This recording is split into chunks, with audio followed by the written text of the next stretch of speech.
मंगलसूत्र क्यों पहनते हैं? मैया बताओ मेरी माँ, आपने मंगलसूत्र पहना है? आपने काहे पहना, क्यों पहनते हैं? हैं? नहीं नहीं पता, पता ही नहीं। एक लड़की ने तो अपना मंगलसूत्र खूंटे पे टांग दिया, खूंटी पे टंगा है। हाँ ये टंगा है।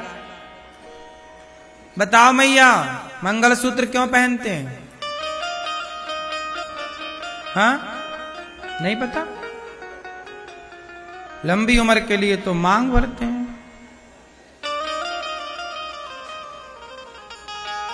मंगलसूत्र क्यों पहनते हैं? उसका नाम ही है मंगल। मंगल सूत्र, जो सदा आपके पति का मंगल, मतलब नारी ये कामना करती है कि सोने में, सोने का होता है मंगलसूत्र, और सोने में भगवान का वास होता है। सोना धातु में, सारी धातुओं में केवल सोना है जिसमें भगवान का वास होता है। तो ना, इसलिए पहले के लोग दांत में सोना लगवाते थे।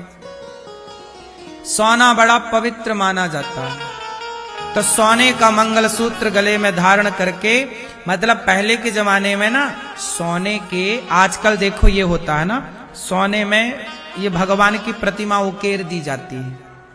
लेकिन आज के 100 साल 200 साल पहले, अब किसी को इतना सा सोना चाहिए था, मशीनें थी नहीं, तो सोने से प्रतिमा कैसे उकेरी जाए?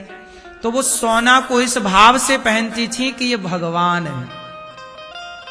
सोना मतलब ये लॉकेट, मतलब वो भगवान, कि ये भगवान ही है। जैसे सालिग्राम जी को भगवान माना जाता है, ऐसे सोने को भी भगवान माना जाता है। हाँ या ना? तो सोने को गले में लटका करके स्त्रियां मानो भगवान को अपने हृदय में रख करके दिन रात भगवान से ये प्रार्थना कि ये मेरे पति का प्रभु सदा मंगल हो, सदा उनका मंगल ही मंगल हो। तो ये मंगल सूत्र है कि नारी सदा पति का मंगल चाहती है, और भगवान को गले में लटका करके सोने के रूप में वो ईश्वर से प्रार्थना करती है कि प्रभु आप आओ और इसमें विराज जाओ, क्योंकि आप सोने में विराजते हो। तो ये रहा मेरे गले में सोना, आप आओ यहाँ सोने में बैठो और यहाँ बैठ करके सदा मेरे पति का मंगल ही मंगल करना। इसलिए मंगल सूत्र पहनने की परंपरा है। इसलिए मंगल सूत्र सोने का ही होता है। हाँ या ना? धातुओं में सोना, भगवान का वास सोने में होता है। इसलिए हमारे यहां पहले जो प्राचीन मूर्तियां थी ना, अधिकांश मूर्तियां भी सोने की हुआ करती थी मंदिरों में। हाँ या ना? हमारा देश ही सोने की चिड़िया था। हमारे यहां खूब मंदिर सोने के थे, सोने के मंदिर थे हमारे यहां।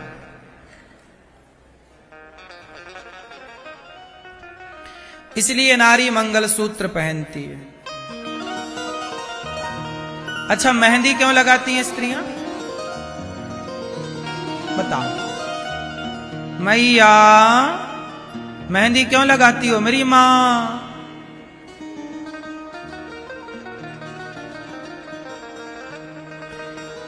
अच्छा ये बताओ, मेहंदी कैसे बनती है? पहले, आजकल तो ये मेहंदी आ गई ना पाउच वाली, पहले ऐसी वाली मेहंदी आती ही नहीं थी। पहले महिलाएं नेचुरल पत्ता तोड़ती थी मेहंदी का। कितने लोगों ने वो पुराना प्रोसेस फॉलो किया है? क्या करती थी मैया? पत्ता तोड़कर उसे घिसती थी, उसे पकाती भी थी क्या? नहीं पका, घिसती थी, पीसती थी। क्या करती हैं? सिलबट्टे से पीसती, और पिसने के बाद वो कैसी दिखती है? हरी होती है, लेकिन लगाने के बाद कैसी आती है? तो ये मेहंदी क्यों लगाई जाती है लड़की के हाथ में? शादी के पहले मेहंदी लगा दी जाती है। मंडप पर बैठती है तो मेहंदी लगाकर, उस लड़की को ये बताया जाता है कि देख, जैसे मेहंदी का पत्ता कुचरा गया, क्या हुआ, सिलबट्टे पे रख के उसको ऐसे कूटते हैं ना, सुन बेटी तेरी भी ऐसी कुटाई हो सकती है। लेकिन घबराना मत, देख वो जितना कुटती है, मेहंदी जितना कुटती है उतना ही वो गहरा रंग छोड़ती है। तो जीवन में जो जितना बर्दाश्त करेगा, जो जितना सहेगा, वो उतना गहराई पे उतरेगा, उतना सुख आनंद की ओर बढ़ेगा। ये मेहंदी का मैसेज है, हाँ या ना। हाथों की सुंदरता कब बढ़ाती है मेहंदी? मेहंदी रची है ये तो सबने देखा, लेकिन रचने के पहले उसको कुटते हुए किसी ने नहीं देखा, पिटते हुए किसी ने नहीं देखा। रची तो सबने देखा, पिटते हुए किसी ने नहीं देखा। बस इसलिए आज जीवन में स्त्री उस मेहंदी की तरह है। कैसे? पेट फड़वाती है स्त्री अपना, पर पेट फड़वाती है, मेहंदी जैसे कुटती है, ऐसे नारी कितना कष्ट पाती है।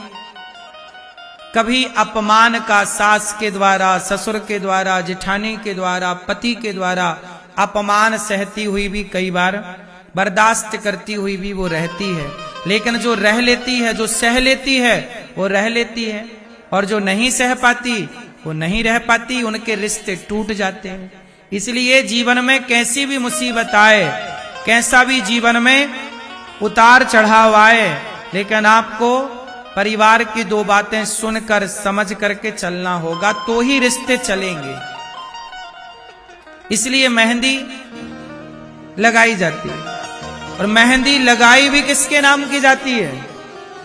हाथ उसका पति के नाम की। जैसे मेहंदी अपनी हरियाली को, हरेपन को छोड़कर वो एक और ही रंग में उभरती है, उसी प्रकार स्त्री जैसे मेहंदी ने अपने उस हरे कलर को छोड़ दिया, ऐसे स्त्री ने सब कुछ छोड़ा। बेटा के लिए पेट वो फड़वाती है, पर बेटा बाप के नाम से जाना जाता है। मांग उसकी, पर मांग सिंदूर पति के नाम का, गला उसका मंगलसूत्र पति के नाम का। उस स्त्री का समर्पण देखिए कि जैसे मेहंदी का समर्पण, मेहंदी अपना अस्तित्व मिटा देती है, उसी तरह एक स्त्री भी अपना अस्तित्व मिटाती है, अपना नाम, अपना गोत्र सब छोड़कर पति के नाम और गोत्र से जानी और पहचानी जाती है। उस मेहंदी की तरह समर्पण एक स्त्री का है। इसलिए मेहंदी लाल होती है, रचती है ना, लाल सुंदर, काली भी हो जाती है रच करके, वो पूरी गहरी रचे तो ऐसे ही है कि जीवन का ये जो रंग है ना। अच्छा ये बताओ, मेहंदी भी लाल, और लड़की जब मंडप के नीचे आती है तो किस कलर की साड़ी पहन के आने की परंपरा है? मंडप के नीचे ब्याह किस कलर की साड़ी से होता? कौन सा वस्त्र पहनती स्त्रियां? लाल। क्यों? और रंग इतने सारे हैं, क्यों नहीं? स्त्री मंडप के नीचे लाल रंग ही क्यों पहनती है? क्यों पहनती है? आपको कभी पता चला इस बात का? नहीं? जानने की कोशिश नहीं की? क्यों? लाल, पीला, केसरिया, यही रंग होते हैं विवाह में दुल्हन के, हाँ या ना? क्यों? क्योंकि आपने ठीक कहा कि जो लक्ष्मी माता हैं उनको लाल रंग का ये सब पसंद है, ये तो पहला सामान्य कारण है। दूसरा कारण है कि लाल रंग अग्नि का सूचक है, अर्थात अग्नि का प्रतीक है। किसका प्रतीक है? अग्नि का प्रतीक है ना, धधकती है आग तो ऐसी होती है लगभग। तो लाल कपड़ा हमारे देश का सन्यासी भी ऐसी पहनता है लगभग, भगवा उसी से मिलता जुलता, हाँ या ना। हमारे देश का साधु जो कपड़ा पहनता है, संत, लगभग वही कपड़ा दुल्हन पहनती है, लगभग कुछ कलर हल्का फुल्का अंतर है, लेकिन लगभग वही कलर है। क्यों मेरी मां? क्यों? क्योंकि स्त्री और सन्यासी में कोई ज्यादा अंतर, विवाह होना भी अपने आप में एक बहुत बड़ा त्याग है। स्त्री वो लाल कपड़ा, मतलब आज से वो सन्यास ही ले रही है। किस बात का सन्यास? इस बात का सन्यास कि वो अपने पति के लिए अपने परिवार को सदा सदा के लिए छोड़ करके जा रही है। अपने पति के लिए अपना आंगन, अपनी बहन, अपनी माँ, अपना पिता, सबसे नाता तोड़कर पति से नाता जोड़ चली। सीता माँ ससुराल गई ना, उसके बाद फिर वो मायके नहीं आई। पति के बिना वो कैसे रहती? ये समर्पण है। आजकल रिश्ते टूटते क्यों हैं? क्योंकि रिश्तों में समर्पण ही नहीं। पहले की स्त्रियां एक बार ससुराल जाती थीं तो मायके लंबे समय बाद आती थी।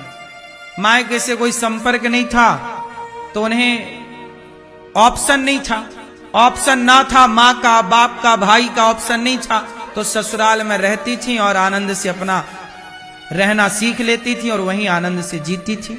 आजकल ऑप्शन है कि पति नहीं, सास नहीं, तो माँ जिंदाबाद है, बाप कहां गया? बाप के घर में हमारे नाम की रोटियां तो सदा हैं। क्यों जी? इसलिए मेहंदी का, लाल कपड़े का, हर चीज का एक कारण है सनातन में। विवाह में बहुत सारा कार्य होता है, अग्नि की साक्षी होती है, मंडप गाड़ा जाता है। मंडप क्या है? वो यज्ञ कुंड है, एक यज्ञ का पूरा विधान होता है, तब जाके आपका विवाह संपन्न होता। हल्दी चढ़ाई जाती है आपको, उसके भी कारण है। तेल चढ़ाया जाता है, उसका भी कारण है। मांगर माटी होती है, मांगर माटी समझते हैं आप लोग? गांव की मिट्टी लाई जाती है मंडप के नीचे रखने के लिए। विवाह के पहले मांगर माटी में स्त्रियां जाती हैं, पुरुष भी जाता है। पुरुष की भी मांगर माटी होती है, स्त्री की भी होती है।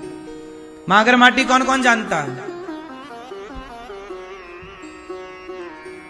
ये होता है ना प्रोसेस। माटी लाई जाती है गांव की, जिस माटी पे हम खेले हैं, खाए हैं, वो माटी उस मंडप के नीचे लगाई जाती है।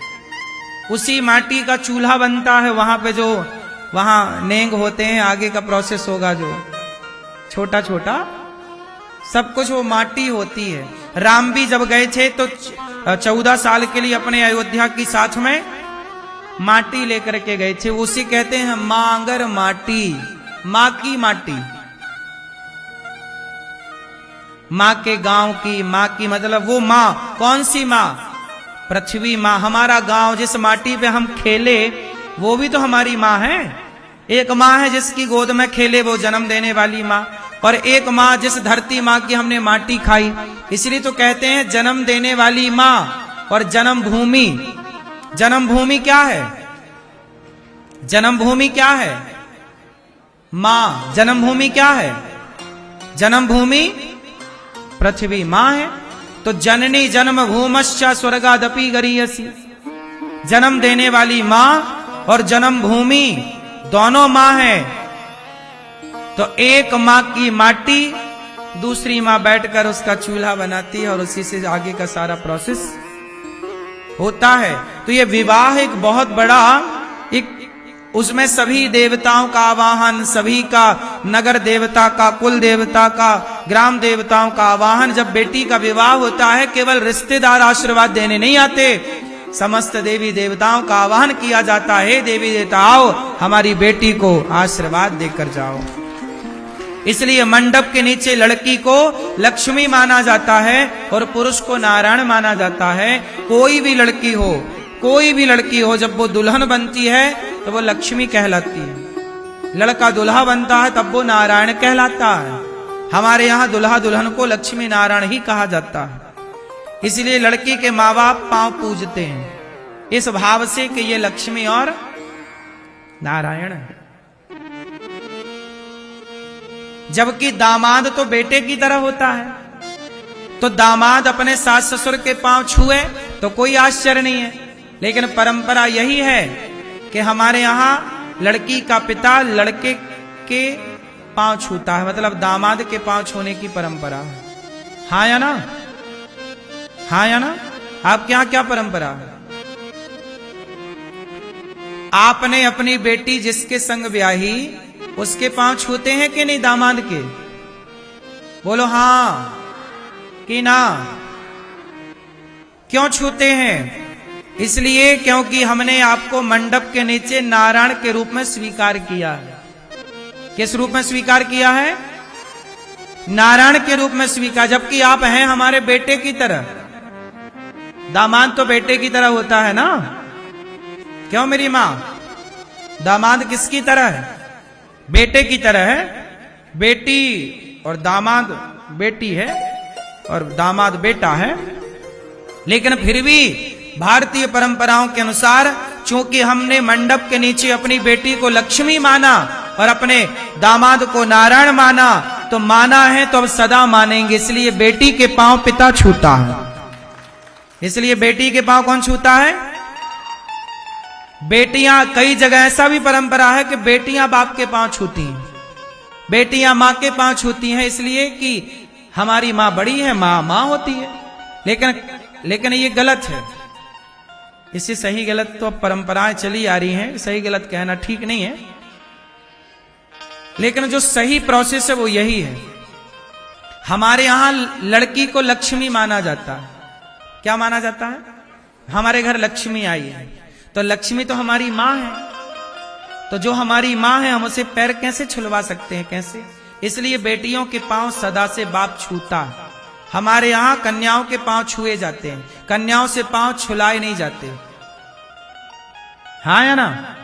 ये जितनी बूढ़ी बूढ़ी स्त्रियां हैं, तुम कितनी भी बूढ़ी हो जाओ, पर कन्याएं सदा तुम कन्याओं के ही पांव छुओगी, कन्या तुम्हारे पांव नहीं छुएगी। हाँ या ना? क्योंकि हमारी जो परंपरा है उसमें कन्या को लक्ष्मी माना गया। तो आज भी ये लक्ष्मी है और मंडप के नीचे जिस दिन बैठेगी उस दिन भी ये, तो फिर हम आपसे पांव कैसे छुआएं? इसलिए दामाद के और बेटी के पांव बाप छूता है और मां भी छूती है। पूजते हैं ना, पांव पूजना बोलते हैं, ऐसे ऐसे। हाँ या ना?